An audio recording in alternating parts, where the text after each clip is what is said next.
초신자들이 있을 수 있겠습니다. 처음 교회 오신 분도 계시겠고, 또 교회 온 지 얼마 안 되신 분도 계시겠고, 또 누군가의 소개로 한번 교회 다녀볼까? 그런 마음을 갖고 계신 분도 있을 것 같아요. 아직 신앙이 없지만 이제 교회 생활을 시작하려고 하는, 기독교가 무엇인지 알아보려고 하는 그런 분들이 있어서 교회가 어떻게 하면 이들의 신앙 생활을 쉽게 할 수 있을까? 만약에 교회가 이 초신자들에서 이렇게 신학적 접근을 가이드 준다면, 알려준다면 신앙생활하기가 굉장히 편할 것이에요. 성도님 잘 오셨습니다. 이제 매일 주일 예배 참석하십시오. 그리고 헌금도 하시고, 그 다음에 때가 되면 봉사도 하시면 되겠습니다. 그리고 때가 되면 전도도 하면 되겠습니다. 이렇게 몇 가지 사항들을 꾸준히 잘 지키면 한 2년쯤 지나면 천국에 갈 수 있겠습니다. 이렇게 가이드를 해주는 거예요. 그러면은 처음 교회를 나오시는 분들, 처음 기독교를 접하시는 분들은 기독교가 뭔지가 감이 쉽게 잡힐 거예요. 이렇게 해서 이렇게 어느 정도 수준이 이르면 내가 구원받고 천국에 갈 수 있겠구나. 감이 잡힌다는 거죠. 기독교를 제외한 다른 모든 종교들은 이와 같은 방법으로 가이드를 해줍니다. 이렇게 해서 어느 정도의 수준에 이르게 되면 당신은 신의 은총을 입을 수 있습니다라는 것이죠. 그러나 교회는, 기독교는 이렇게 소개시켜주지 않아요. 이렇게 접근하죠. 정반대입니다.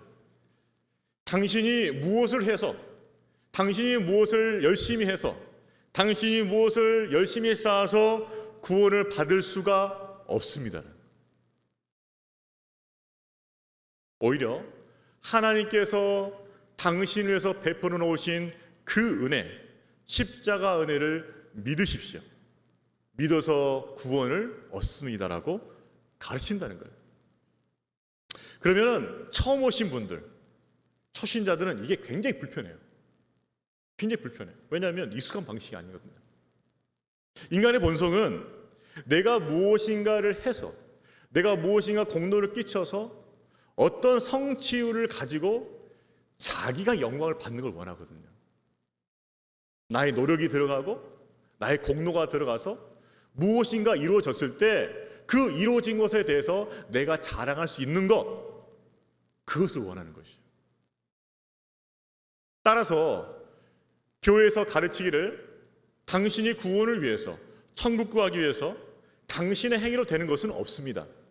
다만 당신을 사랑하셔서 예수님께서 십자가에서 당신의 모든 죄를 용서해 주신 것, 그리고 자유케 해 주신 것, 하나님 자녀 삼아 주신 것, 영원한 천국을 선물로 주신 것, 그것을 믿기만 하면 당신에게 구원이 줍니다. 구원이 주어집니다. 이렇게 말한다는 거예요.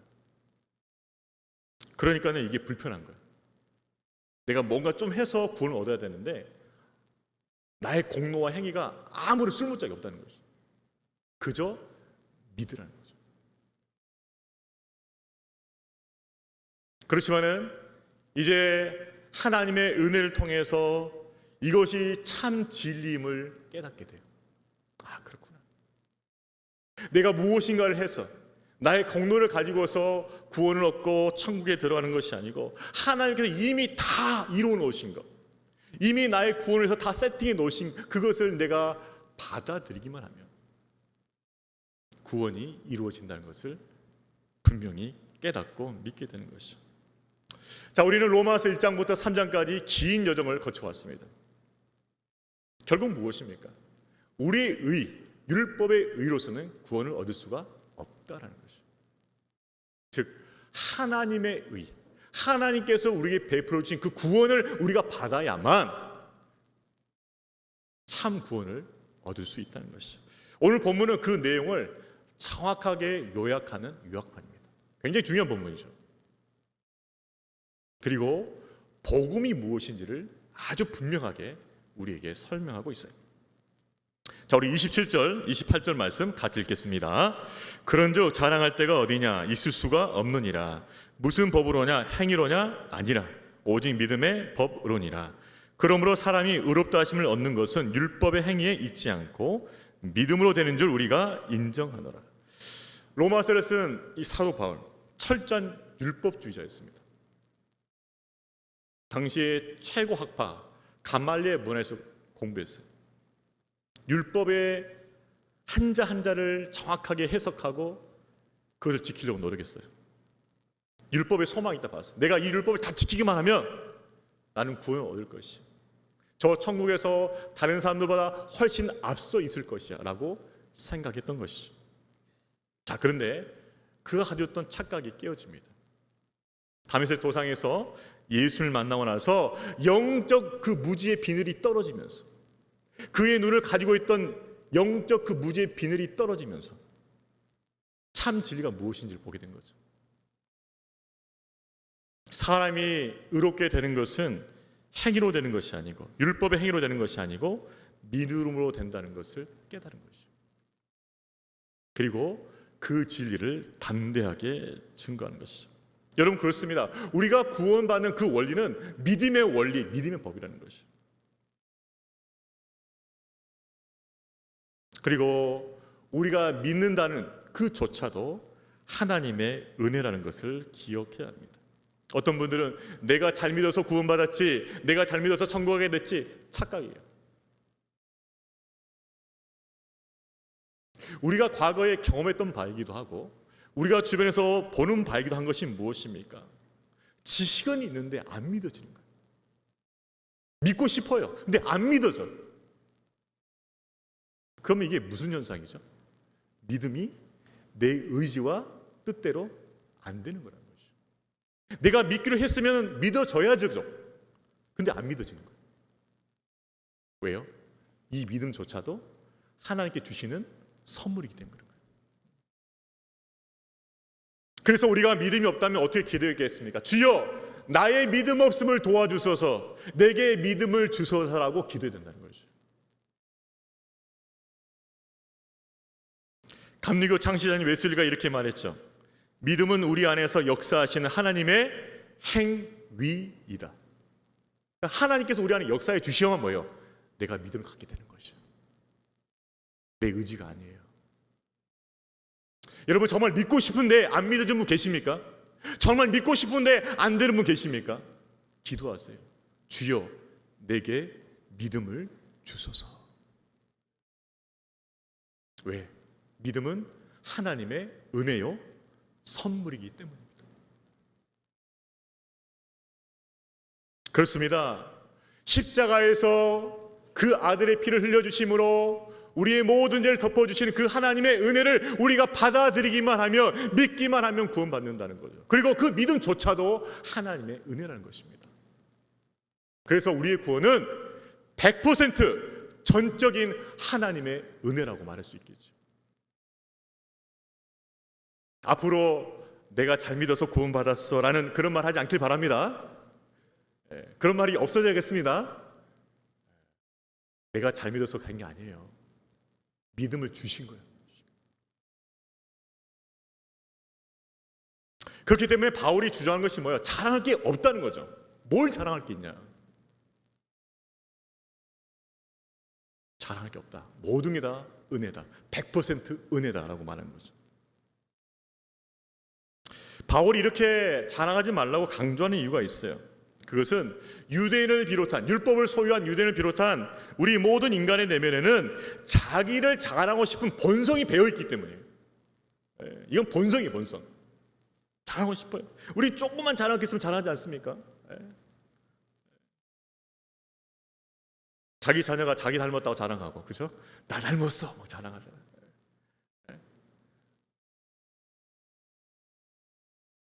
자랑 우리 본성이에요. 영국이 나온 탁월한 강의 설교했던 로이드 존스 목사님이 이렇게 말씀하셨죠. 자랑은 앞문에서 몰아내면 뒷문으로 들어온다. 어떻게 하든지 우리 안에 뭐예요? 있다는 거예요. 그래서 사도 바울은 정 자랑하고 싶으면 예수 그리스도의 십자가를 자랑하라고 말했던 것입니다. 맞아요. 우리 인간의 그 마음 깊은 속, 그 근저에 숨어 있는 것이 무엇이에요? 자랑의식이에요. 자랑의식. 그렇지만 우리 구원에 관해서는 결코 자랑할 수 없다는 것이죠. 여러분, 교도소를 생각해 봅시다. 교도소에 막 들어온 입소한 사람이 있어요. 죄수복을 입었어요. 근데 그 사람이 와서 이렇게 말합니다. 내가 누군 줄 알아? 나 청와대에서 근무했어. 나 대통령 가까이 일했던 사람이야. 나에게 함부로 대하지 마. 까불면 어떻게 되는지 알지? 막 이런 식으로 호통치면서 지금 들어오는 거예요, 교도소에. 교도관이 어떻게 보겠습니까? 야, 또 진상 하나 들어왔네. 진상 하나 또 들어왔어 또. 죄수복을 입었으면 죄수답게 굴어야죠. 청와대 운운하면서, 대통령 운운하면서. 또 이런 분들 계시죠. 나같이 죄 없고 깨끗한 사람을 감옥에 가두어 이 대한민국의 정의가 어디 있어? 이런 분 계세요. 자기는 결백하다는 거죠. 조금 더 흠이 없어요. 그런 사람을 여기 감옥에 가두다니 이 대한민국은 정의가 없다, 이렇게 말하는 죄수가 있다는 거죠. 참 진상입니다. 그런데 이 진상 같은 모습이 하나님 앞에서 우리가 우리 자신을 자랑하면 똑같은 진상이 된다는 거예요. 거룩하신 하나님 앞에서 우리가 무언가를 자랑하기 시작하고 우리를 내세우기 시작하면 역시 우리도 하나님 앞에서 진상이 된다는 것입니다. 자랑할 게 없어요.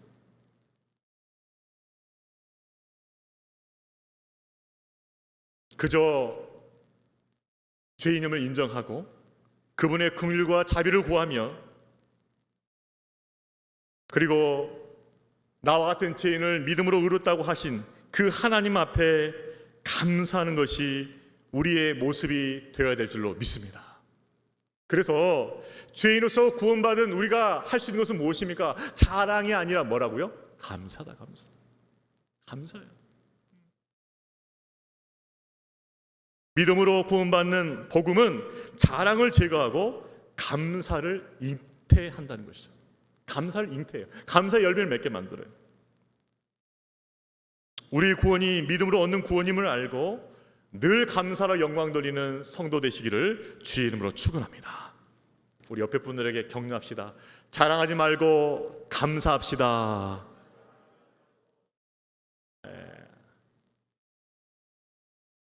맞아요. 자랑할 게 뭐 있어요? 뭐 있어요, 자랑할 게. 그래서 신앙이 성숙한 사람, 즉 복음의 사람은요, 늘 감사해요. 감사. 감사. 감사를 달고 살아. 감사 열매를 풍성히 맺는 거죠. 자, 복음으로 말미암아 우리에게 맺어진 그 은혜 무엇입니까? 자랑이 제거되고 감사로 열매 맺는다는 거죠. 자, 이것은 이제 바울이 믿음으로 의롭다함을 얻는 구원의 수직적인 면, 즉 인간과 하나님과 관계를 살펴보았다면 이제 수평적인 관계, 특별히 유대인과 이방인의 관계를 살펴봅니다. 자, 우리 29절 말씀도 같이 읽겠습니다. 하나님은 다만 유대인의 하나님이시냐, 또한 이방인 하나님은 아니시냐, 진실로 이방인의 하나님도 되시느니라. 당시 유대인들은 하나님을 자신들만의 하나님으로 생각했어요. 착각이었죠. 왜? 하나님께서 아브라함을 택하셨고 율법을 주셨고 할례를 행하셨기 때문이죠. 이방인에게 주지 않는 특혜를 먼저 주신 거예요. 전유물의 생각이 있었죠. 그러나 우리가 알다시피 구약성을 보게 되면 곳곳에 하나님께서 이방인을 구원하실 거라는 것, 이방인을 사랑하고 계시다는 그 증거들이 역력히 드러나 있어요. 사실 유대인들은 그것을 알았을 거예요. 하지만 그것을 부인했을 거예요. 왜? 하나님을 자신들만의 전유물로 삼길 원했기 때문입니다. 뭐예요? 독선적 이기주의죠. 우리 하나님만 되셔야 돼. 이방인 하나님 되시면 안 돼. 그러나 분명히 유대인이든 이방이든 하나님의 피조물입니다. 다 사랑하셔. 다만 하나님의 그 구원의 섭리와 계획 속에서 먼저 유대인이 선택된 것뿐이에요. 그리고 나서 뭐예요? 이방인도 구원받을 것을 하나님께서는 계획하고 계셨다는 것이죠. 마침내 예수 그리스도의 복음을 통해서 유대인도 이방인도 믿음으로 말미암은 구원을 선물로 주셨다는 것이죠. 그렇습니다. 유대인이나 이방인이나 다 믿음으로 구원을 받는다는 거죠. 이것을 한 번 더 이렇게 강조합니다. 30절 말씀 같이 읽습니다. 할례자도 믿음으로 말미암아 또한 무할례자도 믿음으로 말미암아 의롭다 하신 하나님은 한 분이시니라. 할례자는 누구예요? 유대인. 무할례자는 이방인. 동일하게 믿음으로 말미암아 의롭다 하신 하나님은 한 분이시다. 하나님께서 그렇게 정하신 거예요. 유대인도 이방인도 다 믿음을 통해서 하나님의 자녀가 되는 것이고 그 자녀들은 서로에게 형제 자매가 되는 것이다. 뭐예요? 차별을 없애버린 거죠. 유대인은 분명히 차별을 가지고 있었어요. 이방인을 차별했었어요. 근데 그 차별의 복을 복음을 통해서 믿음으로 얻는 그 구원의 복음을 통해서 그것을 무너뜨리신 거예요. 차별을 없애고 화목하게 하시고 연합하게 하셨다는 것이죠. 여러분, 왜 사도 바울이 할례자, 무할례자 이 이야기를 하면서 믿음의 원리를 강조할까요? 그것은 이 복음이 유대인들에게 너무나 받아들이기 힘든 것이에요. 마치 이런 거죠. 조선시대 때 양반과 상놈이 있었습니다. 복음이 같이 전달됐어요. 근데 그 복음에 의하면 양반도 상놈도 같은 형제인 거예요. 똑같은 느낌이에요. 똑같은 뉘앙스예요. 이 유대인에게는 이게 이런 뉘앙스로 당한단 말이에요. 뭐야? 저 지옥의 땔감인 저 이방인이 나의 형제라고? 내 가족이라고? 말도 안 되는 소리. 이런 느낌으로 다가온다는 거예요, 복음이. 그래서 강조한 거예요. 너희들이 갖고 있었던 민족적 편견을 내려놓으라는 것이죠. 유대인도 이방인도 믿음으로 구원받아. 그리고 너희들은 이제 한 아버지, 한 하나님을 둔 형제 자매, 가족이야. 그래서 같이 사랑하고 연합해야 돼. 이것을 말씀하고 계시는 거죠. 하나님은 사랑이십니다. 그리고 그분은 모든 죄인을 사랑하시고 믿음으로 말미암은 구원을 선물로 주셨습니다. 여러분, 인간의 죄성 중에 하나가 뭐냐면 차별이에요. 차별. 아까 우리가 자랑이 본성이라고 했죠. 또 하나의 본성이 뭐냐면 차별이에요. 차별이 본성이라는 것을 어떻게 알 수 있습니까? 역사를 보면 알아요. 인간의 역사를 보면 인간의 역사 시작되고 나서 차별이 없었던 시대가 한 번도 없습니다. 어느 시대건지 차별이 존재했었어요. 어느 시대든지. 뭐예요? 인간의 본성이라는 거죠. 제가 대학 때 교양 과목으로 사회학을 들은 적이 있어요. 굉장히 유익한 강의였어요. 그 중에 하나 지금도 기억에 남는 그 강의가 있었는데 그것이 차별이라는 거예요. 차별. 강사가 질문을 던집니다. 차별이라는 것이 사회적인 일시적 현상입니까? 인간의 본성입니까? 근데 이걸 연구를 통해 입증한 거죠. 어떻게? 한 사회 속에서 가장 천대받는 집단, 가장 소외되고 천대받는 집단을 조사를 해요. 근데 조사 결과 어떤 결과가 나왔냐? 가장 차별받는, 가장 소외받는 그 집단 안에서도 계층구조가 존재해요. 계층구조. 뭐예요? 차별이 존재한다는 거죠. 자기들이 사회로부터 억압받고 차별받기 때문에 어떻게 보면 하나가 되어야 될까요? 그죠? 동질감을 가지고 하나가 될 수 있겠죠. 그런데 가장 차별받는 최하층 그 집단 안에서도 뭐예요? 계층구조가 존재한다는 거죠. 차별이 존재한다는 거죠. 이걸 통해 입증한 거예요. 뭐예요? 차별은 인간의 본성이라는 거예요. 그런데 그 차별의 그 본성을 가진 그 죄인들을 뭐예요? 하나님의 은혜로 의롭게 만드신 후에 뭐예요? 그 차별을 폐지해버린 거예요. 너도 믿음으로 말미암아 구원받았지? 너도 믿음으로 구원받았지? 똑같잖아. 똑같은 하나님의 자녀잖아. 그래서 뭐예요? 화목하게 만들고 연합하게 만들었던 것이죠. 그렇습니다. 믿음으로 구원하는 복음은 차별을 제거하고 연합을 이룬다는 것이죠. 사랑과 연합을 통해서 하나님께 영광 돌리는 성도님 되시기를 주의 이름으로 축원합니다. 차별을 없애고 연합을 이루는 것이죠. 역시 이것도 반복하겠습니다. 우리 옆에 분들에게 차별을 없애고 연합을 이룹시다. 네, 이따 세 번째까지 다 할 테니까 잘 외우세요. 네, 맞아요. 그러니까 복음은 차별을 제거하고 연합을 이루는 것이죠. 마지막으로 사도 바울이 복음을 정리하면서 교훈한 것은 이것입니다. 자, 사도 바울이 복음을 강조해요. 복음, 믿음 알면 구원을 강조해요. 이러다 보니까는 유대인들이 문제를 제기하는 거죠.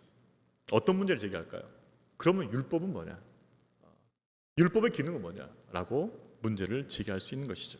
바로 그 질문을 가지고서 율법과 믿음의 관계를 설명합니다. 자, 마지막 31절 말씀 같이 읽습니다. 그런즉 우리가 믿음 말미암아 율법을 파기하느냐? 그럴 수 없느니라. 도리어 율법을 굳게 세우느니라. 뭐예요? 율법을 폐하는 것이 아니라는 거죠. 오히려 율법을 굳게 세운다는 것이죠. 사도 바울이 믿음을 말미암아 구원을 강조하다 보니까 그러면 율법은 뭐냐? 자칫 율법을 무효화시키고 폐지시키는 거 아닌가라고 반발한 거죠. 자, 여러분, 예수님께서는 이 율법에 대해서 어떻게 생각하셨습니까? 예수님께서 뭐라 말씀하셨죠? 나는 율법을 폐하러 온 것이 아니라 완전하게 하려 왔노라고 말씀하셨어요. 여러분, 이 땅의 역사 가운데서 하나님의 율법을 완전하게 지킨 사람은 단 한 사람이었습니다. 누구죠? 예수님이세요. 그분만이 완전히 지키셨어요. 율법으로 흠이 없어요. 그리고 십자가에서 그 일을 완전히 이루셨어요. 여러분, 율법의 핵심 뭐예요? 율법의 강령이 뭐예요? 하나님 사랑, 이웃 사랑이죠. 십자가에서 자기 목숨을 드림을 통해서 뭐예요? 하나님에 대한 사랑을 드러내었고, 자신의 피를 통해서 죄인들의 죄를 덮으심을 통하여서 이웃 사랑을 나타내고, 십자가는 하나님의 사랑과 이웃 사랑의 핵심이에요. 그래서 예수님 뭐예요? 율법을 완성시킨 거죠. 만약에 예수님께서 율법을 폐기하러 왔다 치면은 이 땅에서 율법을 안 지켰을 것입니다. 그러나 율법을 끝까지 지키셨어요. 자, 이것은 무엇을 말하는가? 예수님이 이 땅에 이루고자 하시는 그 하나님 나라, 복음이 가져온 하나님 나라는 율법을 폐하는 것이 아니라 율법을 완성한다는 거예요. 율법을 온전하게 한다는 뜻이에요. 그러면 율법을 굳게 세운다는 이 뜻이 뭐냐? 두 가지예요. 율법의 본질을 더 분명히 드러낸 거죠. 마태복음 5장부터 시작해서 산상수훈이 시작됩니다. 거기서 예수님은 구약의 율법을 더 밝혀주셔요. 이웃을 사랑한다면 간음을 해서는 안 되지. 근데 구약의 율법을 생각했을 때 사람들은 어떻게 생각하냐면 내가 간음의 행위를 하지 않으면 된다고 생각했었어요. 그런데 예수님이 뭐라 말씀하십니까? 마음으로도 간음하면 안 돼요. 율법을 뭐예요? 본질을 더 분명히 드러내신 거예요. 이웃 형제에 대해서 분노하고 적대하지 말라 했는데 아니야. 이웃에 대해서 욕도 하면 안 돼. 더 분명히 드러내신 거예요. 율법의 본질을 더 분명히 드러내시고 또 하나는 뭐냐면 율법을 더 잘 지키게 만드셔요. 이단 중에 구원파라는 이단이 있습니다. 박옥수. 여러분 잘 아시죠? 박옥수, 권신찬 뭐 이런 사람들.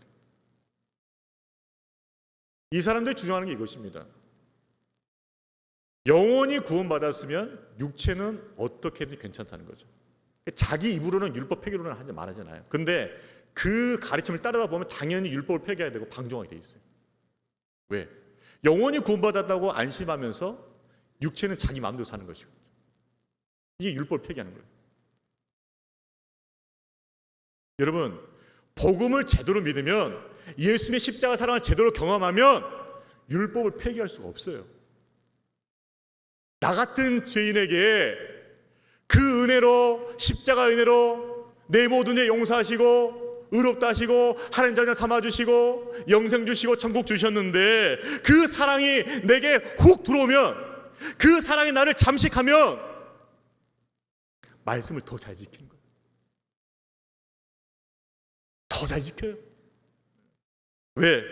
그분의 사랑에 감동되어서 그 사랑에 조금이라도 보답하고자 내가 말씀을 더 잘 지키는 거예요.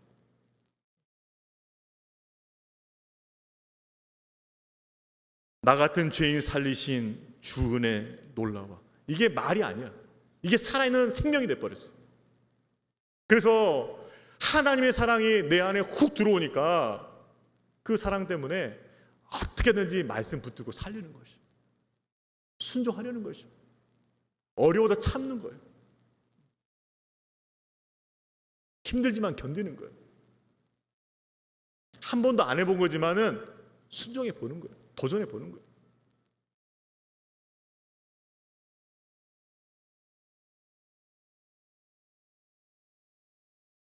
그래서 복음을 알게 되면 율법을 더 잘 지키게 되는 거죠.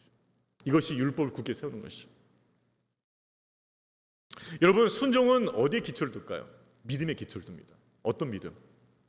하나님께서 나를 사랑하셔서, 나 같은 죄인을 사랑하셔서 그 아들 독생자를 아낌없이 십자가에서 내어주셨다는 그 사랑에 대한 믿음이에요. 믿음이에요.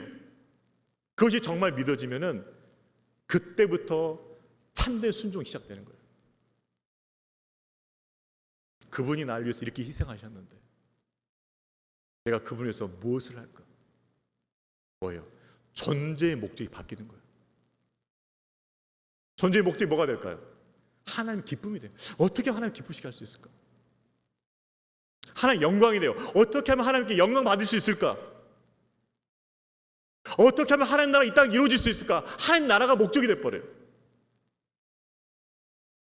그전에는 나의 존재의 목적이 나의 기쁨이요, 나의 영광이요, 내가 이룰 나라요 왕국이었는데 십자가의 사랑을 제대로 깨닫고 나니까 나의 존재의 목적이 바뀌더라.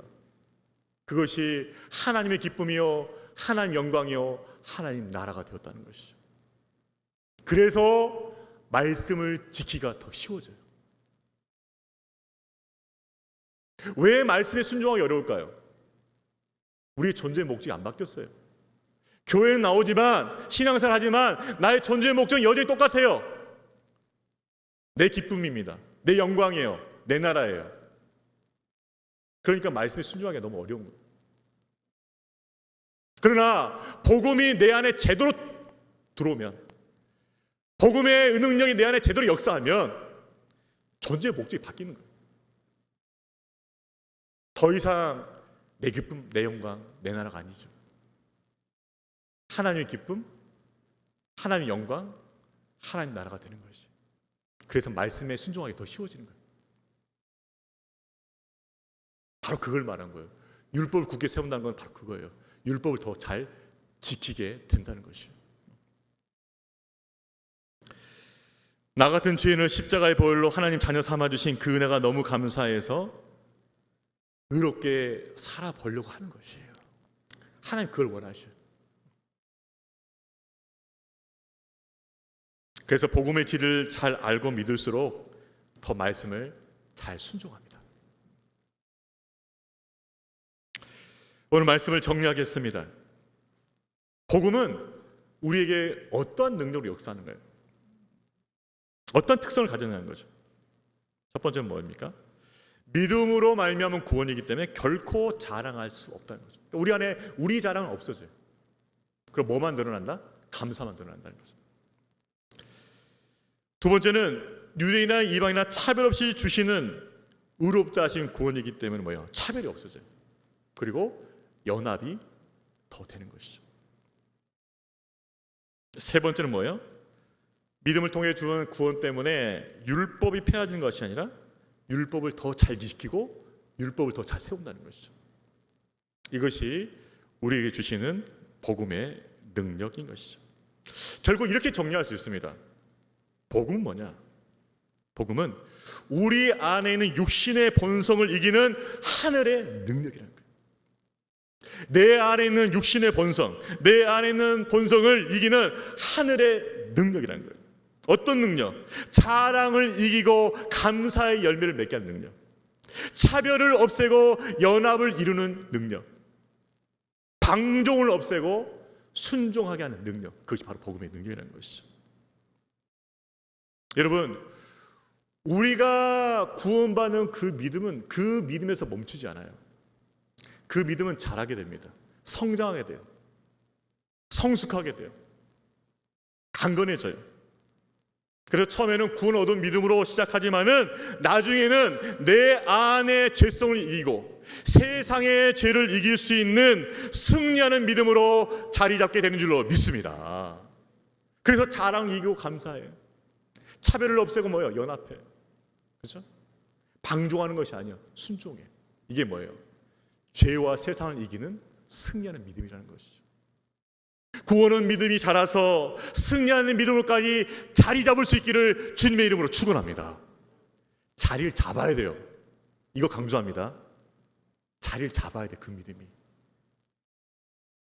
죄와 세상을 이기는 믿음으로 여러분 안에 그 믿음이 자리를 잡아야 돼요.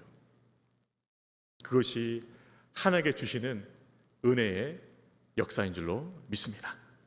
우리가 받은 구원하는 믿음이 더 자라고 견고해져서 이제는 승리하는 믿음으로, 하나님 말씀에 순종하는 믿음으로 굳게 세워지기를 주님의 이름으로 축원합니다.